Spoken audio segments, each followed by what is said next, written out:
అస్సలాముఅలైకుం. Hi, hello, welcome back to my channel Shaik Saidani. How are you all? I am fine.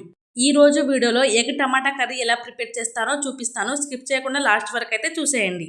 చాలా బాగుంటుందండి. కన్ఫామ్గా ఈ ప్రాసెస్లో అయితే ట్రై చేయండి. ఫస్ట్ 3 టేబుల్ స్పూన్ ఆయిల్ వేసుకోవాలి. చాలా మంది ఎగ్ బాయిల్ చేసి అయితే ప్రిపేర్ చేస్తారు. నేనైతే బాయిల్ చేయడం లేదు. ఆయిల్ హీట్ అయిన తర్వాత 1/2 టేబుల్ స్పూన్ ఆవాలు అండ్ 1/2 టేబుల్ స్పూన్ జీలకర్ర అయితే వేసుకోవాలి.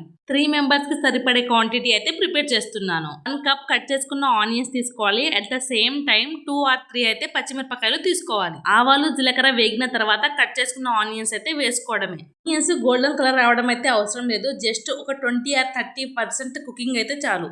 నేను ఇలా కర్రీ ప్రిపేర్ చేసి చాలా అంటే చాలా మంచి అవుతుంది. అందుకోసం తినాలనిపించి అయితే ఈ విధంగా ప్రిపేర్ చేసుకుంటున్నాను.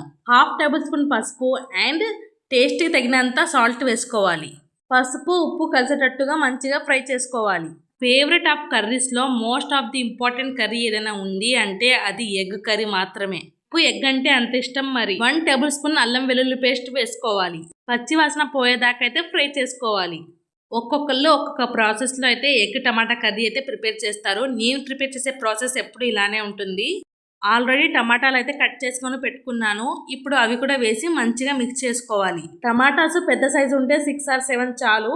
మీడియం సైజు ఉంటే మ్యాక్సిమం 13 or 14 ఉంటే బాగుంటుంది. 1 టేబుల్ స్పూన్ ధనియా పౌడర్ కూడా వేసుకోవాలి. ఆల్రెడీ పచ్చిమిరపకాయలు అయితే వేసాం కదా, అందుకోసం అయితే 2 టేబుల్ స్పూన్ కారం అయితే వేసుకుంటున్నాను. కారం కూడా మంచిగా పట్టేటట్టుగా బాగా మిక్స్ చేసుకోవాలి. చూస్తున్న ప్రతి ఒక్కరు లైక్ చేయండి. మీరు ఇచ్చిన ఒక్క లైక్ చాలా బూస్టప్ గా ఉంటుంది నాకు. ఇంకా మంచి మంచి రెసిపీస్ అయితే ప్రిపేర్ చేసి మీ ముందుకు తీసుకురావాలి అనుకుంటే ప్లీజ్ లైక్ చేసి కామెంట్ చేయండి. 1/2 గ్లాస్ వాటర్ వేసేసి మంచిగా మిక్స్ చేసుకోవాలి. 2 minutes ప్లేట్ కవర్ చేసుకొని హై ఫ్లేమ్ లో హీట్ అడ్జస్ట్ చేసుకోండి.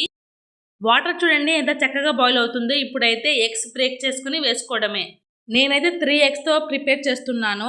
ఒకటిగా ఎగ్ బ్రేక్ చేసి కర్రీలో వేసుకోవడమే. ఒక ఎగ్ బ్రేక్ చేస్తే పర్ఫెక్ట్ గా వచ్చింది. 2 eggs అయితే మెల్ట్ అయిపోయాయి. జస్ట్ 10 minutes దాకా మీడియం ఫ్లేమ్ లో కవర్ చేసుకోండి. దగ్గర కొత్తిమీర లేదని స్కిప్ చేశాను. ప్లీజ్ మీరు కొత్తిమీర వేసుకోండి, టేస్ట్ ఇంకా బాగుంటుంది. 10 minutes తర్వాత చూడండి ఎంత పర్ఫెక్ట్ గా కుక్ అయిందో. ఎగ్ కూడా మంచిగా అయితే ఉడికిపోయింది. టమాటా ఎగ్ కర్రీ ఇలా ప్రిపేర్ చేసుకోవాలంటే నాకు చాలా ఇష్టం. చాలా టేస్ట్ గా ఉంటుంది ఫ్రెండ్స్. ఇంకా స్టవ్ ఆఫ్ చేసి సర్వ్ చేసుకోవడమే. వేడి వేడి టమాటా ఎగ్ కర్రీ అయితే రెడీ అయిపోయింది. నచ్చినట్లయితే